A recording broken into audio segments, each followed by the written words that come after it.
সাদা পোশাকটা সেরা এবং সুন্দর। আমার নবী সাদা পোশাক পছন্দ করতেন, ব্যবহার করতেন। তো এই জন্য পোশাকটা সাদা হয়েছে, সেরা হয়ে গেছে। তাহলে আমরা সাদা পোশাক সুন্দর এবং সেরা, আমরাও এতে একমত। কি বলেন আপনারা? তাহলে আমরা নবীর পছন্দের সাথে আমরার পছন্দ মিলে গেছে। কিন্তু সাদা পোশাক লাগাইয়া কেউ যদি গর্তে বাইরে হয়, রাস্তাটা যাইতে হাইটটা যাইব 2-2.5 কিলোমিটার, একটু সাবধানে যায়নিও। কেন কেন? সাদা পোশাক ময়লা টয়লা পড়তারে। সাদা পোশাক সেরা সুন্দর, ময়লা যাতে না পড়ে সাবধানে থাকতে হয়। আল্লাহ যে আমরা সুন্দর কইল, সেরা কইল, আমরার কি একটু সাবধানে থাকা দরকার না? যদি সাবধানে থাকেন তাইলে বেহেশতে যাইবেন। কেমনে যাইবেন? একবারে সহজ, একটুখানি বসেন। আমার আল্লাহ যেদিন একা ছিলেন, আল্লাহ বলার মতো কেউ ছিল না, একা। আল্লাহ ইচ্ছা করলেন তার বন্ধু বানাবেন, সঙ্গী বানাবেন, দুস্থ বানাবেন। কুদরতি হাতে এক মুষ্টি নূর নিয়ে বলছেন, কুনি মুহাম্মদ, মুহাম্মদি আকার ধারণ করো। পবিত্র স্থানে রাখলেন। এত সুন্দর, আমার আল্লাহ খুশি, এত সুন্দর বন্ধু বানাইলাম। এই বন্ধুরে আমি একা দেখলে হবে না, আমার মাখলুক বানাইতে হবে, পৃথিবী বানাইতে হবে, দেখাইতে হবে আমি যে আল্লাহ কত ক্ষমতাবান, কত সুন্দর বন্ধু বানাইছে। এই হলো আল্লাহর ইচ্ছা, দেখাইব। আর নবী পাকের নূর মুহাম্মদি থেকে শব্দ বাহির হয়েছিল আলহামদুলিল্লাহ। আল্লাহ কয়, বন্ধু কি শুনাইলেন? এত সুন্দর, আমার প্রশংসা আলহামদুলিল্লাহ, সকল প্রশংসা আমি আল্লাহর। বন্ধু খুশি হলাম। আলহামদু লিখতে আরবি 8টা অক্ষর লাগে।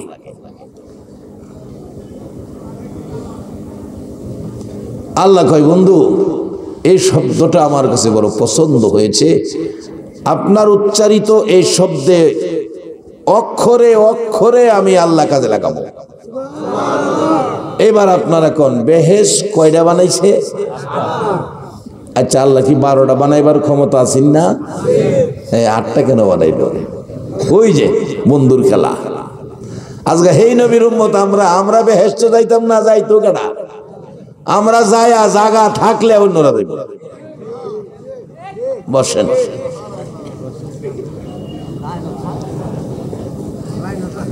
আর আমরা যায়া জায়গা যদি না থাকে, আরো 7টা ঘর বানাইছে। আছে না? আছে না? এটা জানি কি কয়? জাহান্নাম, দুজক। এটা কয়টা বানাইছে? 7টা। এখানে 8টা বানাইছে, কারণ হইল নবীর ওই শব্দ আলহামদুলিল্লাহ, এর মধ্যে 8টা অক্ষর। ইচ্ছা করলে 12টা বানাইতে লইলে, ইচ্ছা করলে 17টা বানাইতে লইলে। আল্লাহ এই ক্ষমতা আমার আল্লাহর আছে। এরপরেও যদি আমরা প্রশ্ন করি, আল্লাহ এই 8টা জান্নাত কি লিগে বানাইলেন? দরকারটা কি? এক বেচারা দিই ছেলে মেয়ে নাই, ওরা 2জন বুড়া বুড়ি 7তলা বাড়ি করতেছে। জিগাইলাম, চাচা কি ব্যাপার? কেউ নাই এই বাড়ি? ঢাকা নিউ মার্কেট, 5টা দোকান আছে, বাটা সিংলার মুড়ে বাড়িটা। জিগাইলাম, চাচা আপনারা 2জন বাচ্চা কাচ্চা নাই বাড়ি? বাবা ভাড়া দেই। আচ্ছা, আপনার কাছে আমার একটা প্রশ্ন, কারণ প্রশ্নটা আমি করতাম পারি কেরে। আমরা যে ইসলামের মধ্যে আছি, ইসলামের 4টা দরজা, একটা শরীয়তের, আরেকটা মারফতের, আরেকটা হাকিকতের, আরেকটা তরিকতের। 4টা দরজা। যে কোনো দরজা দিয়া আমরা যে কোনো জিনিস বোঝার জন্য ঢুকতে পারি। এখন যদি আল্লাহরে জিগে, আল্লাহ আপনার তো ছেলে মেয়ে নাই, বিবি বাচ্চা নাই, নাকি আছে? তা আপনি 8টা জান্নাত কি লেগে বানাইলেন? কি দরকার? আল্লাহ পাক জবাব দিব, আমার 8টা জান্নাত বানানোর কারণ হইল, হে বাড়িওয়ালা জবাব দিছিন ভাড়া দিব, আল্লাহ জবাব দিব ওই 8টা জান্নাত বানানোর কারণ হইল আমার আখিরি নবীর উম্মতের লেগে। প্রশ্ন আসতে পারে, হুজুর এত মজার ঘটনা, এত মজার খেলা, আমার আল্লাহ কেন এই নবীর উম্মত নিয়ে খেলে?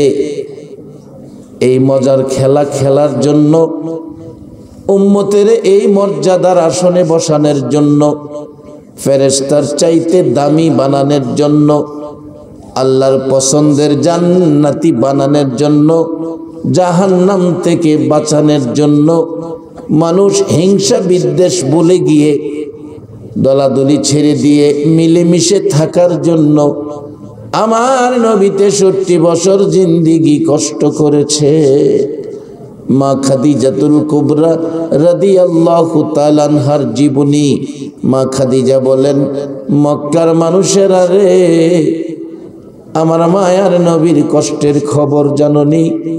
আমার নবী সকালবেলা ঘর থেকে হালকা কিছু খাবার খায়া বেরিয়ে যাইতেন, সারাটা দিন মানুষের ঘরের দুয়ারে দুয়ারে ঘুরতেন আর ডাকতেন, ইয়া আইয়ুহান নাস কুলু লা ইলাহা ইল্লাল্লাহ তুফলিহুন। রে মক্কার মানুষেরা, সারাদিন মানুষের ঘরের দুয়ারে দুয়ারে ঘুরতেন, রাস্তাঘাটে মানুষ পাইলে পিঠের উপর হাত বোলাইতেন, মাথার উপর হাত বোলাইতেন আর ডাকতেন জান্নাতের পথে আসার জন্য, হিংসা বিদ্বেষ ছেড়ে দিয়ে মিলেমিশে থাকার জন্য, এই ভালো কথা ভালো কাজ ভালো পথে আসার জন্য। আমার নবী সারাটা দিন ঘুরে ঘুরে, মা খাদিজা বলেন, কোনো দিন বিকালে ফিরে আসতেন, কোনো দিন সন্ধ্যা হয়ে যেত, কোনো দিন রাত্র গভীর হয়ে যেত। মা খাদিজা বলেন, রে মক্কার মানুষেরা, যেদিন আমার নবী আসে না, রাত্র গভীর হয়ে যায়, আমি খাদিজা নবীর মায়ায় দরজাটা খুলে তাকাইয়া থাকি। রাত্র গভীর, ও নবীর পাগল আশেকেরা, এই আরামের ঘুম হারাম করে রাত্র গভীর বসে আছো গো। মা খাদিজা যেইভাবে নবীর জন্য মায়ায় দাঁড়িয়ে থাকতো, এই রাজপ্রাসাদের মা বোনেরা কার আরামের ঘুম হারাম করে বসে আছো? আমার মন কয় তোমাদের হাসর হবে মা খাদিজার সাথে। আজকে কারা আপনারা আরামের ঘুম হারাম করে বসে আছেন? এই গভীর রাত্রে নবীর মায়ায় যারা কোরআনের পক্ষে বসে আছেন, আজকে যদি আমার নবী আমাদের দেশে আসতো, আর এই অবস্থা যদি আমার নবী দেখতো, না জানি আমার নবী কত খুশি হইতো। আমার মন কয় এই অবস্থা যদি আমার নবী বাংলার জমিনে এসে দেখতো, আমার নবী আপনাদেরকে যায়েদ ইবনে হারেসার মতো সঙ্গী বানাইয়া দিত। মা খাদিজা বলেন, রে মক্কাবাসী, আমার নবী আসতেছে।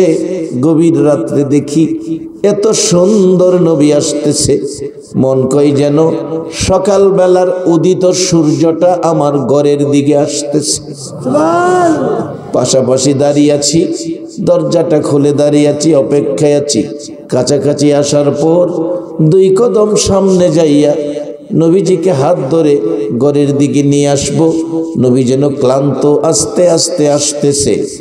এরা পৃথিবীর মানুষেরা, আমি নবীজির চেহারা মুবারকে তাকাইয়া দেখি আমার নবীর চোখ থেকে গাল বেয়ে বেয়ে পানি পড়তেছে। মা খাদিজা বলেন, ইয়া রাসূলুল্লাহ, কেন গো এইভাবে কাঁদতেছেন? চোখ থেকে পানি জর্জর করে পড়ছে। হুজুর, কেউ কি আঘাত করেছে, কেউ কি ব্যথা দিয়েছে? আমার নবী জবাব দিচ্ছেন, খাদিজা রে, কেউ আঘাত করে নাই রে, একটা ব্যথায় আমি কাঁদতেছি রে খাদিজা। হুজুর, এত রাত্র হলো, আমি ভয় পেতেছিলাম কেউ নি আপনাকে আঘাত করেছে। রে খাদিজা, আঘাত করে নাই, আঘাতের চাইতে বেশি ব্যথা পাই। কি হয়েছে হুজুর বলুন। খাদিজা রে, আমি মানুষকে জাহান্নাম থেকে বাঁচাইয়া জান্নাতি বানাইতে চাই। হিংসা বিদ্বেষ দলাদলি ছেড়ে দিয়ে মিলেমিশে থাকবে, সুন্দর পরিবেশে বসবে, সেই পরিবেশ আমি কায়েম করতে চাই। কিন্তু কেন জানি আমার মায়ের দেশ, বাবার দেশের লোকেরা আমারে পাগল পাগল কয় রে খাদিজা। পাগল কয়, মনটা বুঝাইতে পারি। কেউ কেউ পিছন থেকে আমার এতিম মোহাম্মদ কইয়া ডাক মারে।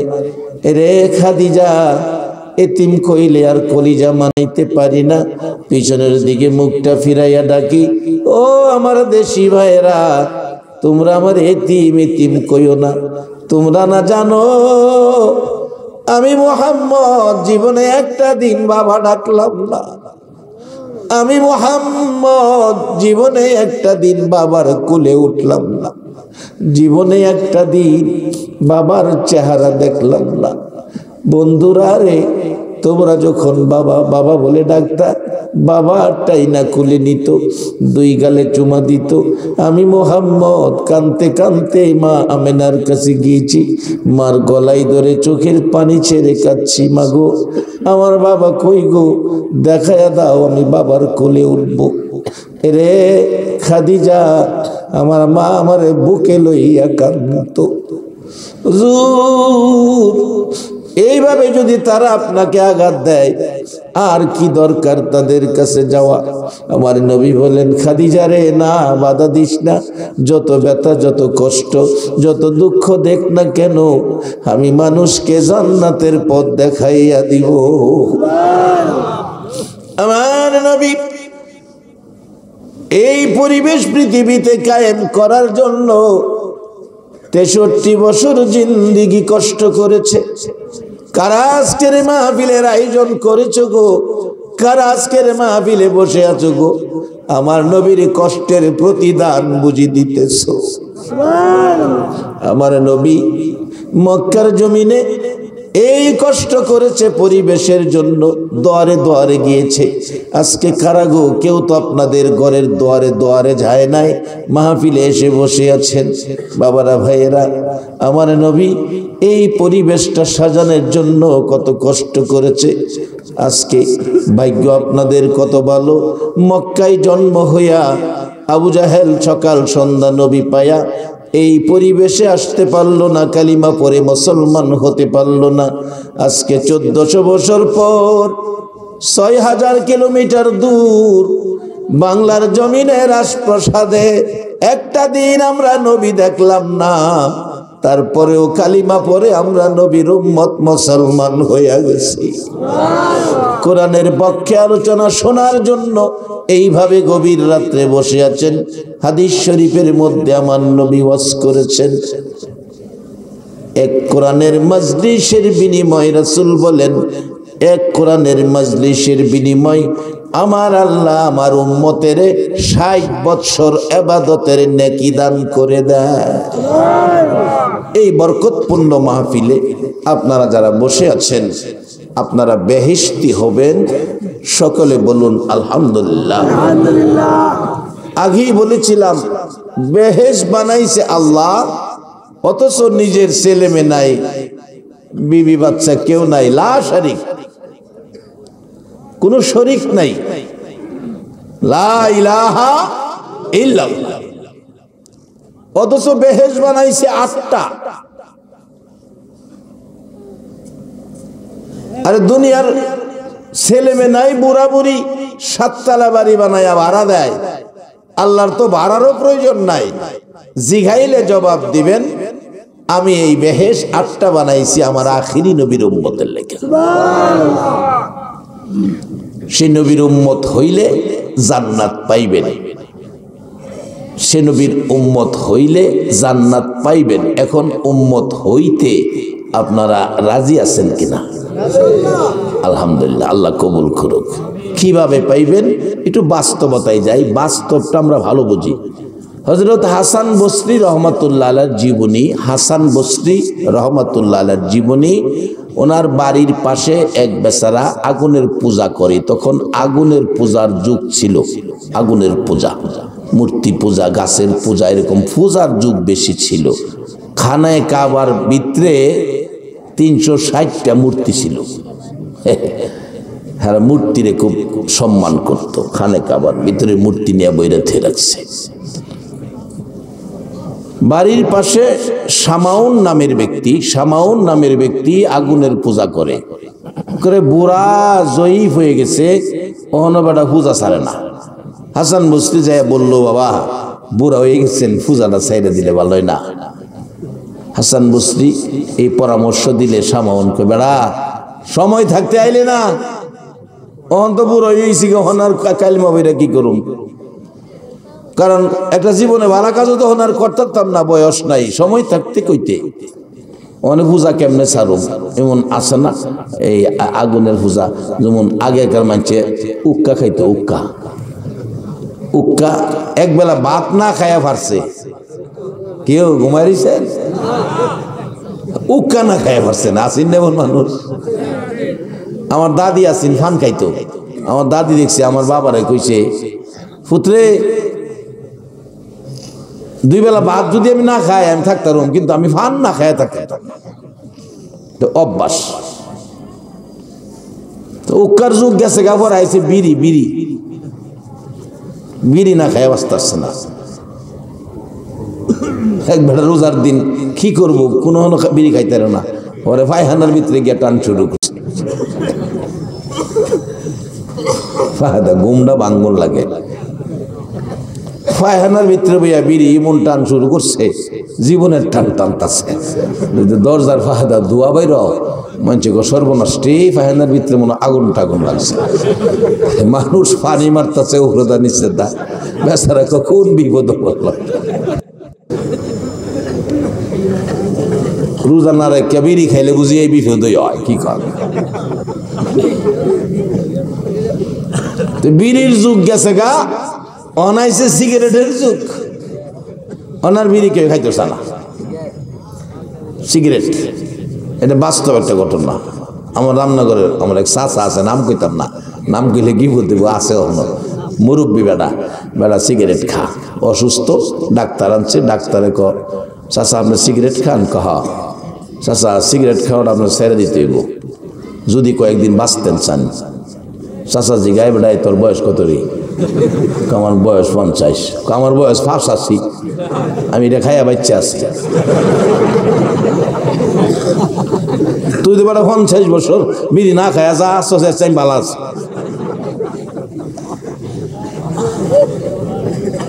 অসুস্থতা বাড়ছে, হসপিটালে ভর্তিও লাগছে, ভর্তি হয়েছি। পরে ডাক্তার এই নিষেধ, বিড়ি খায়েন না, সিগারেট খায়েন না।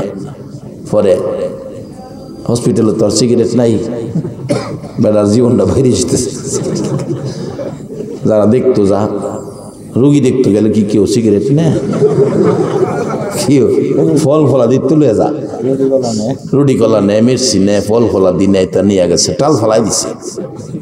গ্রামের মুরব্বী, তার একটা ঘনিষ্ঠ লোক এনা এক প্যাক সিগারেট পকেটে করে দিছে, কাছে গিয়া খারাইছে। পরে কিও তুমি দি খালি হাতে আইলা, সবাই তো কিছু লই আইয়ে, তুমি দি কিছু আনলা না? ফল ফলা দি ভাইও আনছি না, যে ফল ফলা দিত বলতে আনছে, আমি কিছু আনছি না, এরকম না, কিছু আনছি।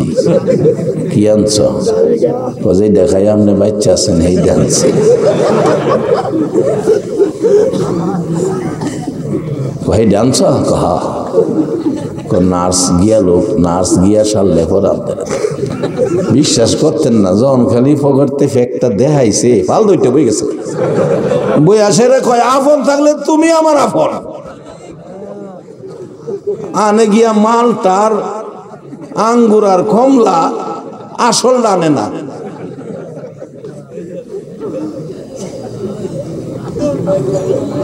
অভ্যাস আর কি দা, আমরা রায়পুর আরো এমন আছে না অভ্যাস আছে আছে। হে বেটা রইল ততই অভ্যস্ত হইরাতে তো বলা আগুনের পূজা করে। হাসান বসরি ডাকেন, বাবা এই বয়সে আর পূজা কইরেন না, পূজা ছেড়ে দেন, আগুনের কাছে আর যায়েন না, আগুনের পূজা ছেড়ে দেন। শামাউন বলছে, হাসান বসরি রে, সময় থাকতে কইলে না, সময় থাকতে বললি না, এখন বৃদ্ধ হয়ে গেছি, কবে জানি মৃত্যুবরণ করি।